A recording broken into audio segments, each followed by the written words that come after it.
Today's batch of Baldur Gate spoilers are coming straight out of left field. We've got a super powerful Wait a minute. What side of the screen am I on? Is this even the left side? Hold on, I gotta do this again.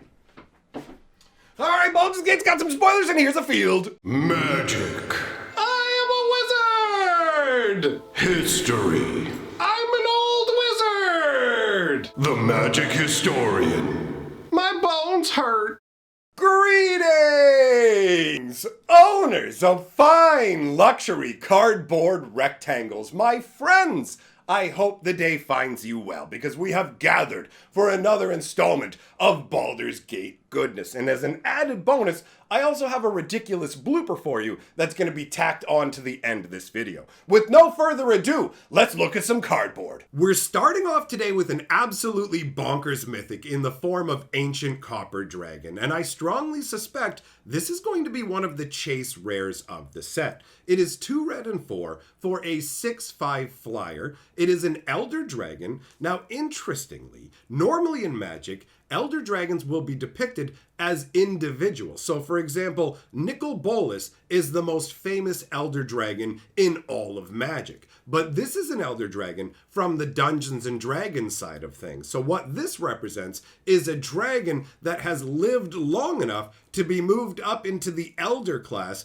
which means that this dragon has access to the most powerful magics and is the strongest of all the dragons, because D&D dragons get more powerful as they age. So it's an interesting twist on the Elder Dragon concept, because there are more than one of these dragons in existence. In the world of D&D, there can be any number of ancient copper dragons as long as they've obviously survived long enough, whereas Nicol Bolas, for example, there's only one of in all of the entire multiverse. Now, that Elder Dragon side apart, what's really crazy about this card, obviously, is its ability. And that is, whenever Ancient Copper Dragon deals combat damage to a player, roll a d20. You create a number of treasure tokens equal to the result. That is totally crazy. Sure, sometimes you're going to whiff it and get one treasure token, but most of the time you're going to get a decent amount of treasure, and sometimes you're going to get an absolutely crazy amount of treasure, and that's all free mana. These treasure tokens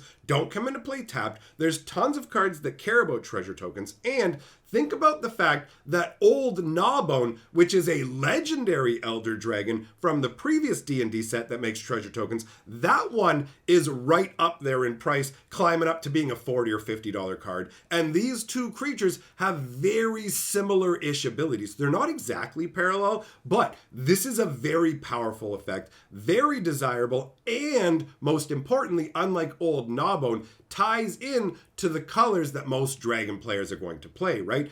Big time dragon lovers are mostly going to be slanted into red, because that's where most of the good dragons are located in Magic, and this one nestles right in there. In terms of the flavor concept, I love it. It generates treasure tokens. It's shown on this hoard of treasure. It's got an absolute D&D style feel with this dragon being shown in this kind of cave complex, but look at how big it is, right? Now, what is a little bit interesting and odd to me is the fact that the D&D dragons show up in Magic in a slightly weird way, because these dragons would normally be represented as dragons of goodness, on the side of good, right? A copper dragon is a good dragon, but having it on a red card this way doesn't really, what I'm trying to say is it's difficult to translate the Dungeons and Dragons alignments of dragons into the Magic card color pie and philosophy. So that part is one thing that does kind of get lost in translation, but ultimately that doesn't matter. This is a really feel-good card that gives you that full-on gut punch, and this isn't the only insane dragon we're going to look at today. There might be a cycle across all 5 colors, but there are at least 2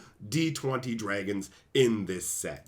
The next card we're going to talk about isn't a dragon. It is Storm King's Thunder. This card is really funky. It's 3 red and X for an instant that says, when you cast your next instant or sorcery spell this turn, copy that spell X times. you may choose new targets for the copies. So this is incredibly reminiscent of the actual ability Storm, where you cast spells, and for each spell you cast, when you cast a spell that has Storm, it makes X amount of copies of it, right? So Storm's King Thunder is taking a similar kind of vibe, but instead it's going, you can somewhat add Storm to a spell, but instead it's all just plowed into this one gigantic spell. I do enjoy that it has Storm in the name, because while it's technically not Storm, it just feels so close that having that flavor connection is great. But the reason it's called Storm's King Thunder really ties into the flavor text and the concept of the artwork, right? It says, I alone am worthy to decide where lightning strikes. And that is Hecaton, Storm Giant King. The flavor on this is so off the charts, man. Storm giants, they like live way up in like high in the clouds and things like that. They mess around with the weather. They're like some of the most lordly style of giants, right? They're basically like titans. I feel like they go above your standard level like Cyclops and hill giant stuff, and they move into a more cultured, more intelligent, and more powerful level of society. The more titanic side of things. And seeing this Storm Giant King standing there in this insane maelstrom, right? Like, not only is he controlling the weather, but you can see lightning arcing down from the sky to kind of like wreath his body a bit. It's almost like the storm is caressing him. He's in absolute control. And look at the waters flowing up and around. It's absolutely nuts. I love the fact that it looks like this water is being drawn up and moved in this crazy wave form across the back and then up into the corner. You can see the dark like green and murky blues, but you can also see that there's a tunnel through the water where he's lifting it up and swinging it around. Is that all the rain condensed into massive waves? This artwork is so impressive, man. It makes me think of like the old school D&D handbooks and things, and just these pictures where you'd stare at them and they would just fill your imagination to the brim. You can almost feel being there, the weather whipping around you, just going, you know what, I don't want to be this close to what's going on. What feels like sea foam, like flaring up and splashing on your body. Dude, this is incredible. A really cool ability, just going, yo, you can copy your spell as many times as you want if you got the mana, plus this absolutely awesome artwork concept. I adore this. Okay, what do we have next? The next D20 dragon. This is so crazy to me. Ancient Silver Dragon. 2 blue and 6 for an 8/8 flyer. First of all, just seeing that in blue feels so wild, man. I've played Magic for so long that when I started, big creatures always had drawbacks no matter what. But on top of that, big blue creatures were automatically the worst by a country mile. In this situation, this is insane. This is just straight up an 8/8 flyer with no downside. I mean, yes, the 8 casting cost in today's world is a very steep casting cost. I recognize that. But this is legitimately insane. Whenever this thing deals combat damage to a player, you roll a d20 and you draw cards equal to that number and then have no maximum hand size for the rest of the game. Every time! If you had Myriad, you could probably deck yourself in a couple of turns by drawing your whole deck. This is absolutely bonkers fun insanity, and the crazy high casting cost doesn't even make it feel like it's like super wrong and unbalanced. I mean, obviously you're going to want to cheat this guy into play and go to town. And I will say as well, this dragon doesn't feel like an 8/8 to me. You know what I mean? Like, I look at the artwork and it's very impressive. I love the vista there. I love the dragon with his wings unfurled proudly. And I actually love that the wings look like they have a little bit of almost tattering to them. I like when you see this little bit of like the edging, like the chipping along the edges of the wings and stuff, because it speaks of the age of the dragon. To me, this definitely looks like an elder dragon, but it doesn't feel like an 8/8. Honestly, it feels more like a 4/4 or a 5/5 dragon, but that is literally the only nitpick I can have with this card, because it is absolutely awesome, right? Like, my brain goes, bro, are we getting a cycle across all 5 colors of D20 dragons? Because I am down for that 100%. Moving on, we've got Elminster's Simulacrum. 2 blue and 4. Simulacrum? Simulacrum. That one's always messed me up. 2 blue and 4 for an instant. For each opponent, you create a token that's a copy of up to 1 target creature that player controls. So this does have a big casting cost, right? At first when I saw it, I was like, why is this Mythic at 6 mana? But then the more you think about it, you realize this is for Commander. People play insane, crazy stuff in Commander, including their commanders, and you're straight up going to be getting 3 creatures with this. I always have to remember, think about a 4-player game. So this is 2 blue and 4. You get a copy of each of your opponent's best creatures if you want to, and it has that nice up to 1 target creature, so you're never put into a feel-bad situation where you go, I can't play this because my opponent has Phage out, and if I play this, I'm going to make a token of Phage and automatically lose the game. You know what I mean? You don't have to worry about any of that kind of nonsense. So ultimately, it's just a feel-good scenario, and I can see this being pretty good, but this feels like a kind of whatever level Mythic that will probably just get a little bit of love, but when it comes to Commander, cards can go further than normal Magic, so who knows? Anyways, Flavored Text says, why simply sit back and applaud the good ideas of others when I can improve upon them? There you go. Elminster is like, yeah, I'm just going to take your ideas and use them myself. And the artwork shows these gigantic, like, spirit snow beasts. This is definitely repurposed artwork, right? This was never meant to be used as what this is. I can't see that being the case. Wizards commissions tons and tons of Magic artwork, and for all kinds of different reasons, they end up with art that doesn't end up being used. So they put it in a file, and it's called slush art. And when they make sets like this, it's the perfect time to grab art like that out and go, all right, you know what? It's Elminster's Simulacrum. Who cares? There you go. That's what that is. Is Elminster on there? Who knows? What's being depicted? I don't know. It's got some guys on it. Good enough. The flavor doesn't tie together really tightly for this one.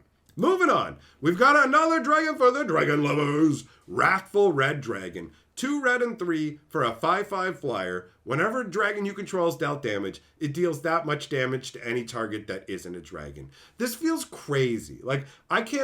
This feels like shouldn't this be Mythic or something? Like, it's just all your dragons, whenever they take damage, are like, yeah, we're all angry dragons and we're just going to run around setting everything on fire because you hit us and hurt us. Like, what? Like, what? It's a 5/5 flyer with that. You just use it as a blocker. It's like, oh, guess what? Take damage. Eat it. It's nuts.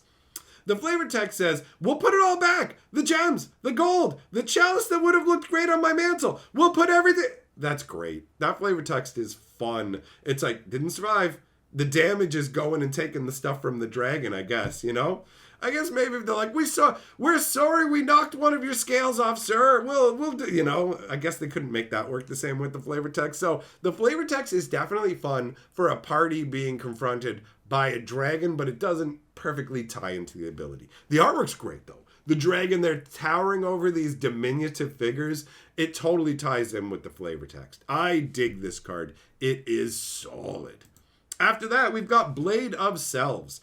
2 mana, equipment. Equipped creature has Myriad, equips for 4. And Myriad makes it so that whenever the creature attacks, for each opponent other than the defending player, you may create a token that's a copy of the creature tapped and attacking. So those dragons we looked at, you could just put this on them because they're not legendary, right? So you can just go, boom, here you go, Myriad. I will put extra dragons into play and they swing on you. Now, I will make a note from yesterday's video because I have messed up a few times with Myriad. Sometimes I say that Myriad is making 3 copies, but that's never really going to be the case, right? It's at most in a 4-player game going to be making 2 copies because you're going to swing with the creature that has Myriad at 1 player, and then you have 2 remaining opponents that it makes copies for. So if at any point in the past I've confused you by saying 3 copies, I'll probably do it again. Get used to it. This is a funky card. I like the idea of being able to slap Myriad on anything. This is definitely Commander style. It's not something I would play in any other format really because, well, maybe Emperor, I guess. The artwork, I'm not sure what's supposed to be going on. It's like a Blade of Selves. Oh, never mind. It's very clear what's going on. You're literally making more copies of yourself. Okay, there you go. All right, that's great. Straightforward, makes sense. Moving on.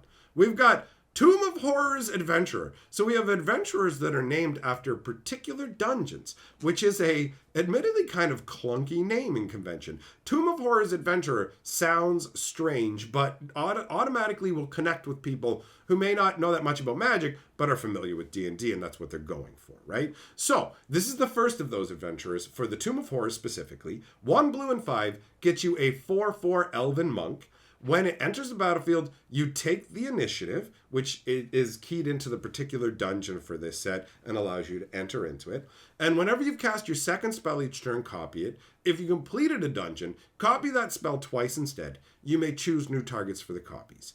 I'm glad that Wizards has chosen to push up the power level of the dungeon cards because they were underwhelming, and now we can see stronger effects where you don't even need to have completed a dungeon for this adventurer to have an impact. Basically, copying every second spell each turn is really powerful because you'll notice it doesn't say instant sorcery, anything like that. So this will copy permanent spells. So, I mean, I feel like this is pretty strong. The casting cost, power, and toughness, it's like, I don't think this is a super strong card, but I think that's a pretty strong ability, right?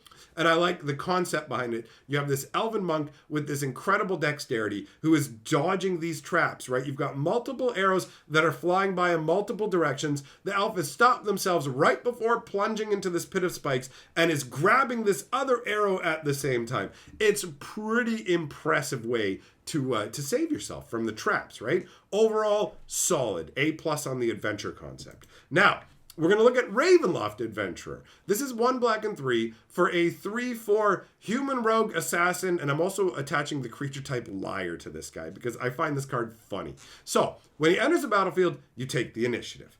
If a creature an opponent controls would die, instead exile it and put a hit counter on it. Whenever he attacks, if you've completed a dungeon, defending player loses 1 life for each card they own in exile with a hit counter on it. So, I mean, that's not too shabby ability. When he's out, he doesn't have to swing at all to get the hit counters on your opponent's creatures. Whenever the creatures go, they all get exiled, so they're not going to come back. So you've got that nice removal, plus you've got this like damage level that's going to boost up as you get more of these cards exiled for your opponent.